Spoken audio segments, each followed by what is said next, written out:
Yeah, that's what I'm talking about.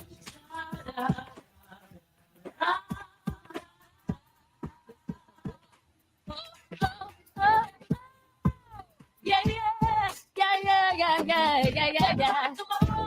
Come on with me. Come on with me. Let me know you're feeling it. Oh, yeah. Oh, yeah. Come on, goody girl. Let's give them some organic good food. Change your life. Change is good. Good is right. We'll take it to a whole nother level. Love is like, yeah, yeah, yeah, yeah. We take those lives to a whole nother level. Come on, change your life. Don't you wanna know? Don't you wanna ride on the side? Another level, we're taking it higher and higher and higher and higher. We take those lives to a whole nother level. Change your life. Change is good. Good is right. We take good living to a whole nother level. Yeah, yeah, yeah. Good morning, good afternoon, good evening, depending on when and where you're listening to the Change Your Food, Change Your Life show on Rainier Avenue Radio.world. I'm Dennis Weaver, your good food guide and founder of Change Your Food, Change Your Life, a fun, high-energy, good health edutainment company with song, story, and entertaining guests designed to inform, encourage, coach, and inspire you to make 100% organic good food choices, foods that are life-giving, not life-diminishing. Remember, eating good equals feeling good. That's the equation for the good life. That fun opening cut of Good Living you just heard is from our Change Your Food, Change Your Life presents Good Living, a compilation CD album, and its title track is performed by Anna Maria Paisley. It is the worldwide organic good food anthem with officially registered fans from Haiti to Houston, Chile to Colorado, French Polynesia to Florida. So the next time you hear it playing, stand. Our producer, D Money, always does right here in the studio. Thank you, D Money. You can catch D Money on his own show, Fresh Juice, on Wednesday nights, full of cool entertainers. You can get yourself the Good Living CD at changeyourfoodchangeyourlife.com, changeyourfoodchangeyourlife.com. On the Change Your Food, Change Your Life show, we've had guests from all around the United States, Canada, and Mexico who talk, write, grow, mine, farm, police, buy, prepare, serve, make, teach, design, package, and sing about organic good food. They create organic cosmetics, advocate and lobby for organic good food.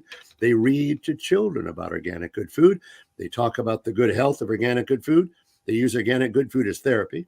They juice organic good food fruit. They grow organic cotton t-shirts. I'm wearing one right now. They help with gluten-free choices, offer zero-waste, package-free shopping.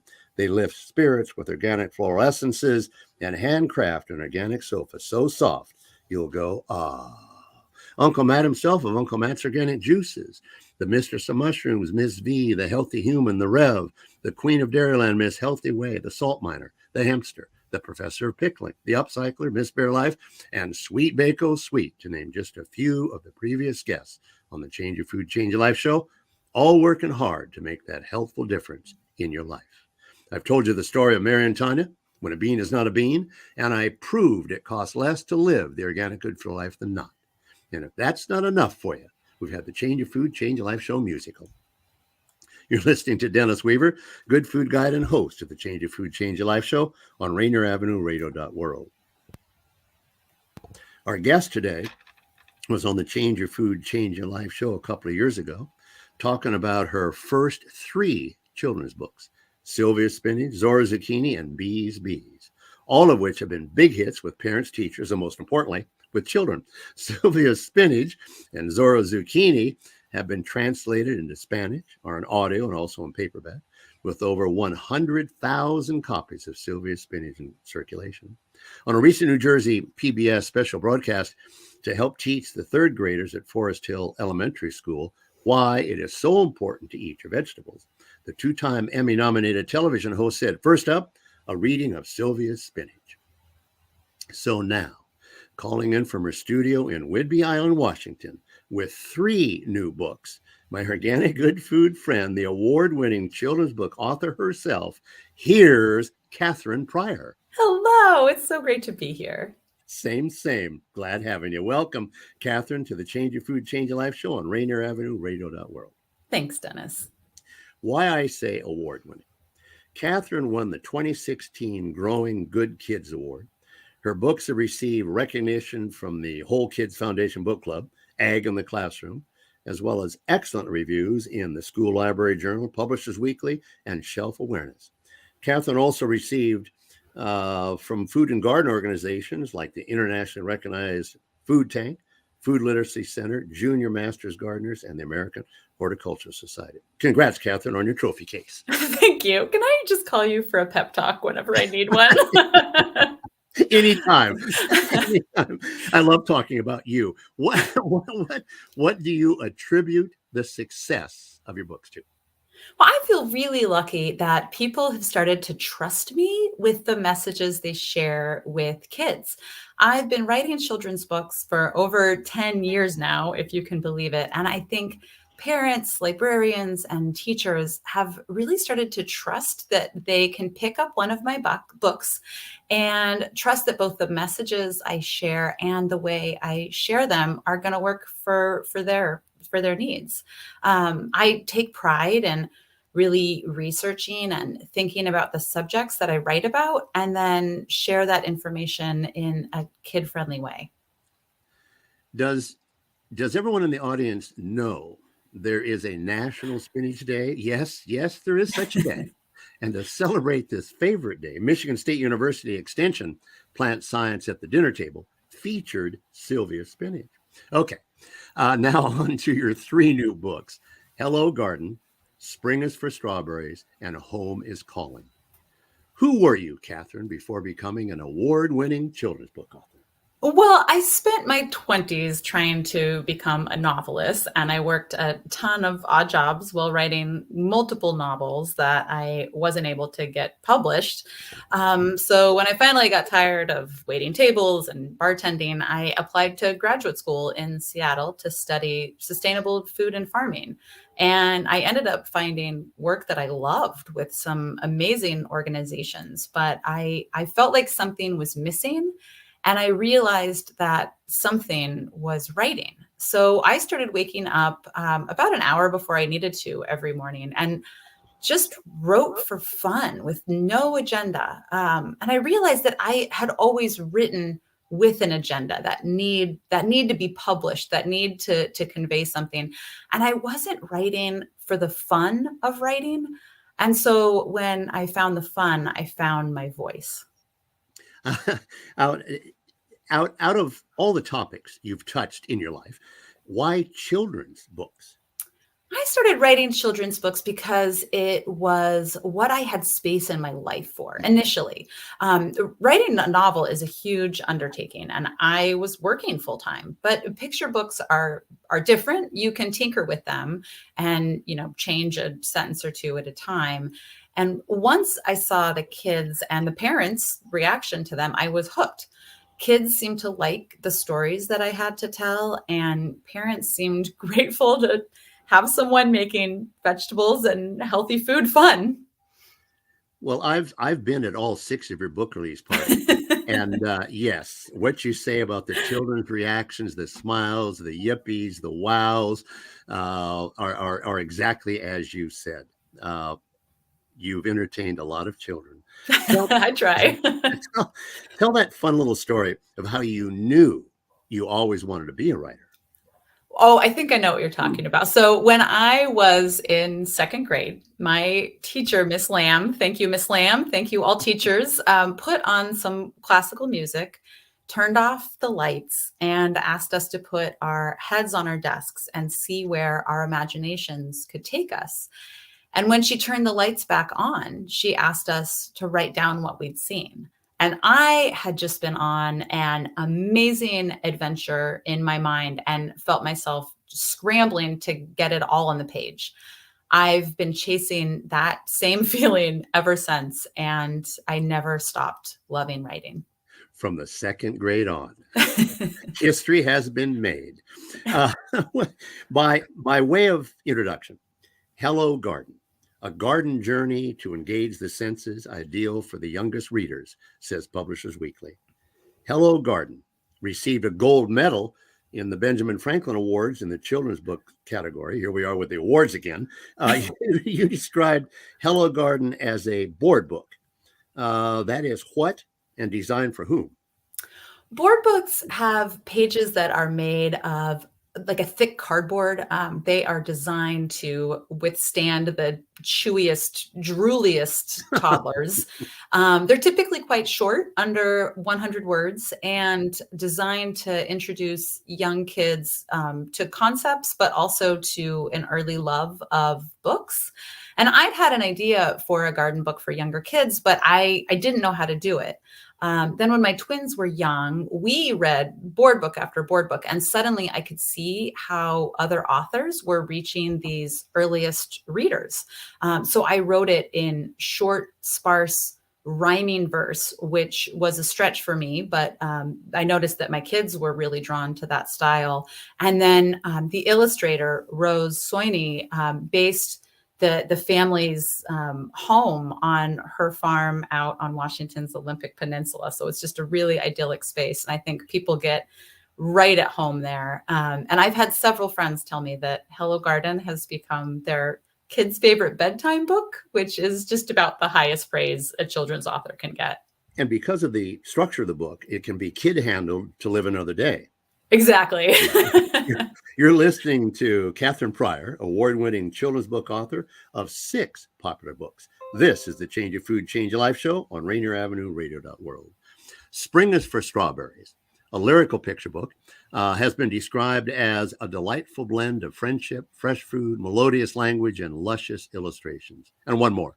A family farm and a city farmer's market are the backdrops for a journey through the seasons and the stages of a new relationship in this thoughtful look at nature's bounty. Before you tell its backstory, would you, the author herself, be so kind as to give us a little reading of one of the passages? Sure, of course. I wrote this book with celebration of sort of what you get, the flavors of 4 seasons. And I thought I would read the summer portion because it's my personal favorite season. Then sun shines hot, lemonade stands bop, baseballs crack, sunset blushes warm lilac. Summer smacks of sweetness, sucking juice from dripping fruit, nectarines, peaches, plums, slurp them down one by one, peppers, melons, corn on the cob, a rainbow of tomatoes.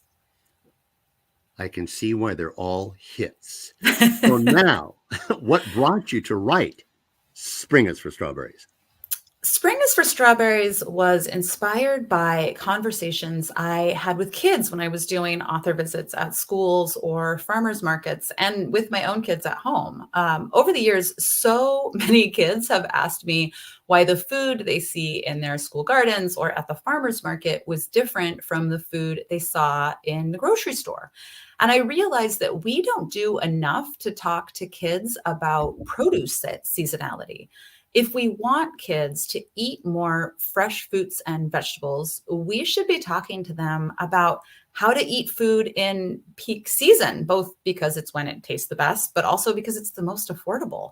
I chose strawberries for the title fruit because here in the Pacific Northwest, it's really the first sweet food we get from local farms after a long season of savory foods.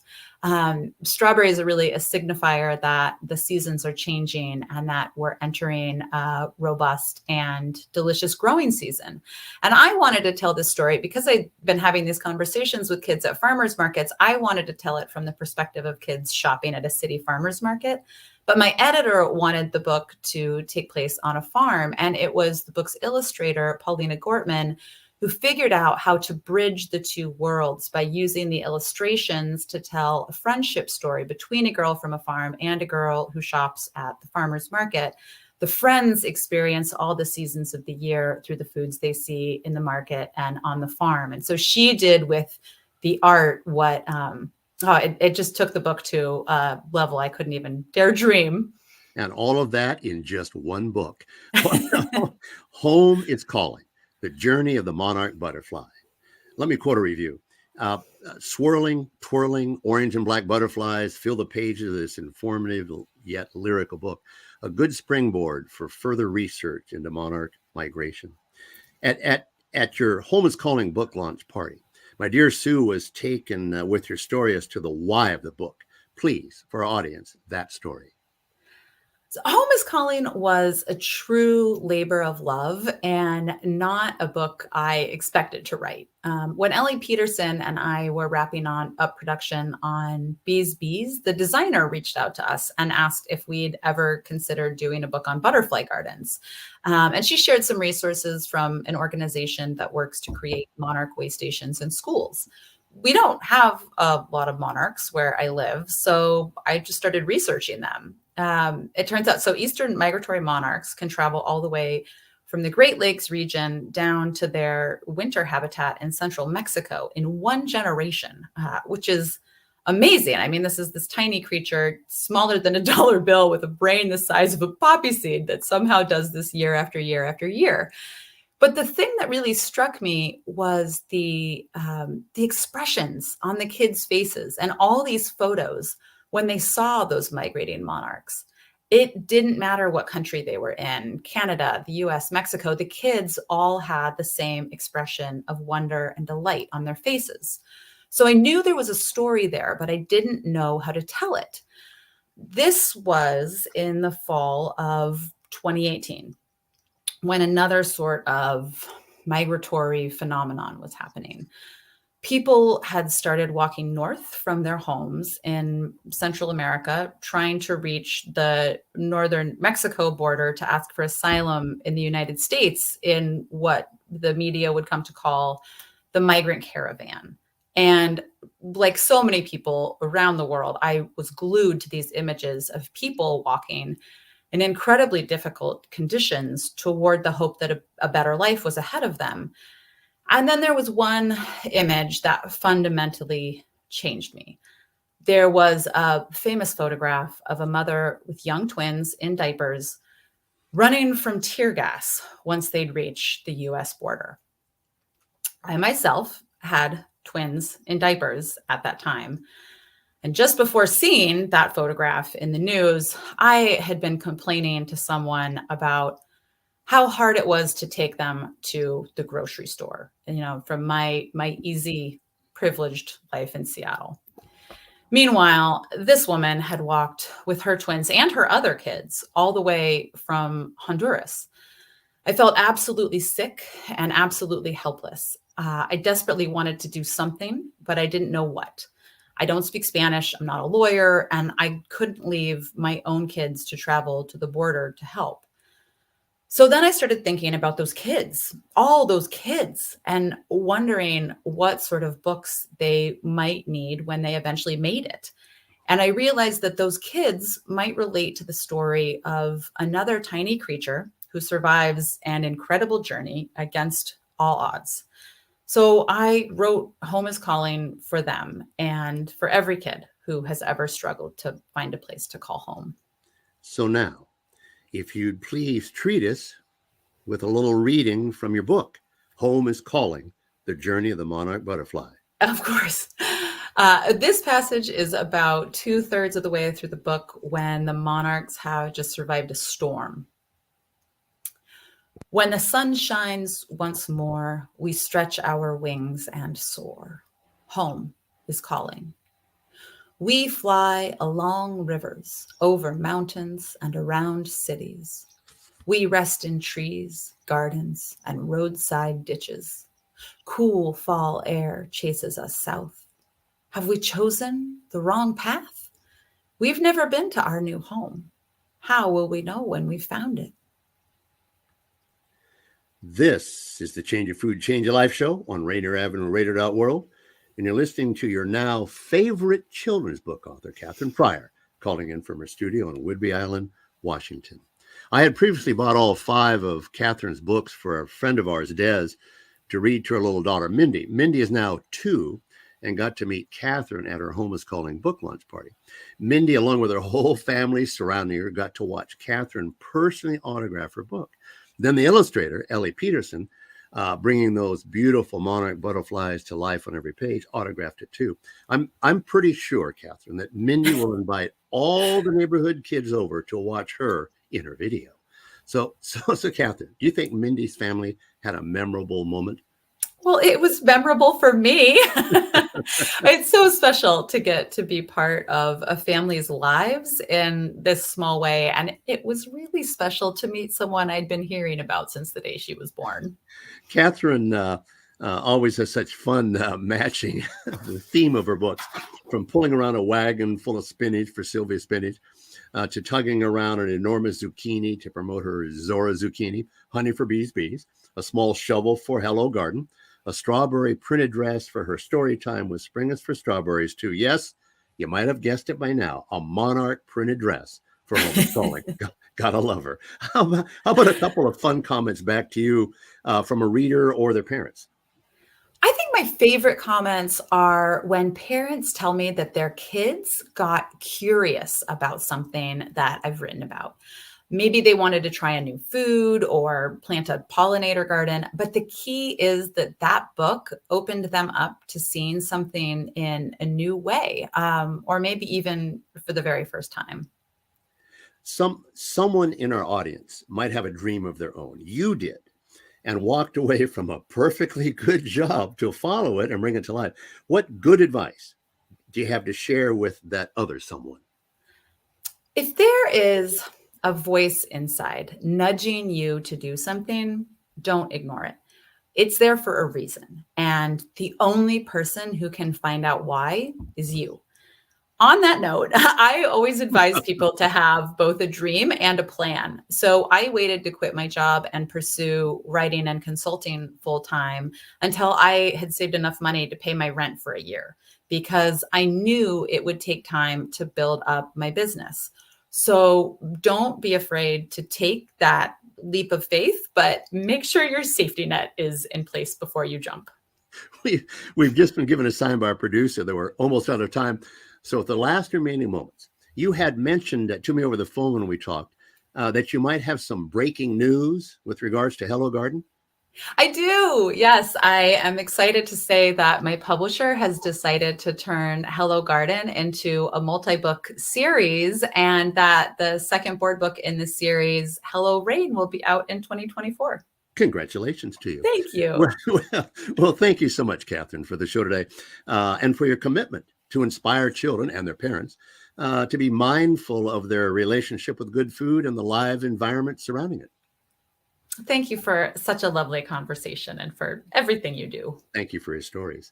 Go to KatherinePryor.com, KatherinePryor.com, to see Catherine and all of her beautiful children's books, whose covers by such talented illustrators reflect the quality of her work. Available wherever books are sold. Follow Catherine on Twitter and Instagram at Read Your Greens for new book release parties and live autograph sessions. I've seen them. It's a thrill for a kid to hand Catherine one of her books and then to have it personally autographed right in front of them. That's KatherinePryor.com. Again, that's KatherinePryor. Does the Change of Food, Change of Life show on Rainier Avenue Radio.world bring you the most interesting guests, or what? Catherine Pryor, a happy, entertaining, and prolific children's book author. Don't ever miss an episode of the Change of Food, Change of Life show, or you'll be sorry and you won't be as smart and healthy as you could be. Thank you again, Catherine. Thanks, Dennis. You know I'm going to say it. Now I'm off to the store for some organic good food, spinach, zucchini, and strawberries, and then to the Woodland Park Zoo pollinator garden. It's a great day. You've been listening to Catherine Pryor, award-winning children's book author, writing books to make a difference in a child's life. This is the Change of Food, Change of Life show on Rainier Avenue Radio.world. In the weeks following, sometimes you'll spend the full half hour with me, your good food guide. Other times with live studio guests and calling guests, as Catherine did today. Coming up, more organic good food stars and their stories, coffee creamers, and the return of the Tea Master. And yes, of course, we're still waiting for her, our internationally acclaimed designer darling, Nina Morgan-Jones, when she returns from London to Hollywood. She's getting closer, was in the south of France for a while, collaborating with an Italian designer. Organic good food has a glam, you know. Check out Nina's Romp Boutique. Yeah, that's rompboutique.com. She sent me a note from London about a new collection with pictures. Romp and roll, baby. And as Nina says, stay wild and organic. In the meantime, feel free to call me, your good food guide, Dennis, at 425-774-8971, 425-774-8971, or email changeyourfood@hotmail.com, changeyourfood@hotmail.com. You can get yourself a copy of the songs you've heard today, Good Living, as we go out, go oh, on our Good Living compilation CD album at changeyourfoodchangeyourlife.com, changeyourfoodchangeyourlife.com. There are 16 tracks on the CD, 16 songs that celebrate the joy organic good food brings to life: jazz, pop, rap, gospel, blues. You can exercise to it, dance to it, sing to it, shop to it, barbecue to it, eat to it, drink to it, learn to it, lift every day to it, be inspired by it. It is many diverse voices coming together, but with one message. Our Change Your Food, Change Your Life artist ambassadors hope that one of their songs catches your ear and makes that healthful difference in your life. You've been listening to Dennis Weaver, host of the Change Your Food, Change Your Life show and Good Food Guide on Rainier Avenue Radio.world, along with Katherine Pryor, award-winning children's book author, bringing hours of meaningful entertainment into a child's life. And be sure to get yourself the hot new Rainier Avenue Radio.world app so you can take Katherine and me with you, and it's free. Videos, live broadcasts, and all the radio shows wherever you are. Change your food, change your life. Begin living the organic good food life, and the rest of your life just may be the best of your life. You'll have no anxiety. You'll feel better than when you began. You'll probably look better, have more energy, and be a few pounds lighter. Well, then why not change your food, change your life forever? Honor yourself by making 100% organic good food choices. Make that commitment to yourself, and if you do, over the years, you'll thank yourself over and over again for having made that decision. So we wish each and every one of you in the audience our very, very best, and that you may find your good health and happiness as we have. Thank you for listening. O's up to your health. I'm gonna go, oh, go, oh, go, oh, go, oh, ooh, yeah, I'm gonna go, oh, go, oh. Oh, oh, oh, and I feel so good. Keep on doing it.